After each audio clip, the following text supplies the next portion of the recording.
Well, dozens of people who live in a development along I-75 in North Knoxville want a noise abatement wall after trees that served as natural sound barriers were cut down last year. Consumer reporter Don Dare first reported their story 2 weeks ago, and since then they met with lawmakers to make their plea. Don. Well, Elena, members from the Alpine Meadow Homeowners Association met with elected representatives just last week. The homeowners would like to see a highway sound barrier erected along the interstate next to their subdivision. And what they learned is that there are specific rules that apply to the construction of noise abatement walls. We knew when we bought our home. Since our first report, homeowners from Alpine Meadow in North Knoxville invited local, state, and federal officials to hear the results of their sound study and their request for a sound barrier. Traffic noise in I-75 that runs alongside Alpine Meadow has increased substantially over the last year. Where there was once a natural sound barrier of trees, there is now a flat terrain. No sound buffer remains just before the Emory Road exit in Powell. There was a natural sound barrier from here almost over to the edge of the interstate to the little bit of a ditch of full trees, and it completely blocked that out. This is what it looked like a year ago when there was a thick grove of trees and shrubs alongside their subdivision. But all those trees were cut down as part of a beautification project, and this is what it looks like today. More than 36 families who live close to I-75 can no longer enjoy sitting on their patios. At first, I could at least go outside and we could have conversations on our back deck. And now we can't do any of that. I just go outside, I cook, I grill out, and then I just come right back inside. A professional sound meter system to gauge the noise level from the interstate was set up earlier this year by a sound technician. So what you're seeing here is a second-by-second reporting of the noise levels here at Alpine Meadow. A meter hooked up to a smartphone app provides a way to determine the relative loudness, which is measured in decibels.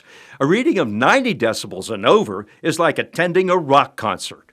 We recorded a total of 1,480 hours. All of which were above the noise threshold level. Our single loudest noise event was 112 decibels. At their meeting with lawmakers last week and reading from medical tests, homeowner Kibby McCoy explained that excessive noise can affect the health of people. State Senator Richard Briggs, who is a medical doctor, agreed, saying studies conclude that noise pollution can have profound health consequences.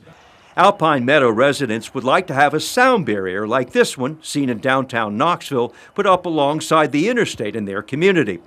But State Senator Briggs, who is a member of the Senate Transportation Committee, told the group that federal highway rules for sound barriers are not in the community's favor. Existing highways with no major improvement projects are not eligible for federal funded noise abatement. And I think that's where we've run into problems. Senator Briggs, however, reminded HOA members that they are eligible for an official sound study by TDOT if the city of Knoxville agrees to pay for it, which he said would be a step in the right direction for possible alternatives. I can just about guarantee that this neighborhood will have a voice in Nashville when we talk to TDOT. I would see this right here. The meeting demonstrated how a community, with the right information, can capture the attention of local and state lawmakers. I was happy about the feedback, the positive feedback. Everybody understood the gravity of what we're living with, and they understood the health risks.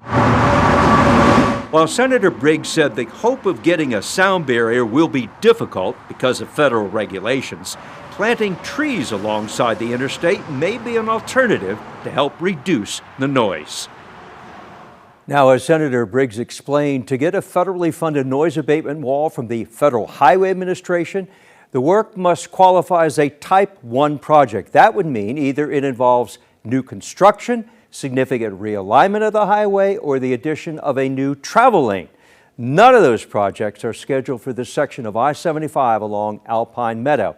However, under a new state law, the HOA is eligible for a noise study if Knoxville City Council approves the request. we'll see what happens, Elena. All right. Thank you, Don. And if you have a consumer question for Don, you can send him an email at ddare@wate.com. You can also give him a call at 865-633-6923.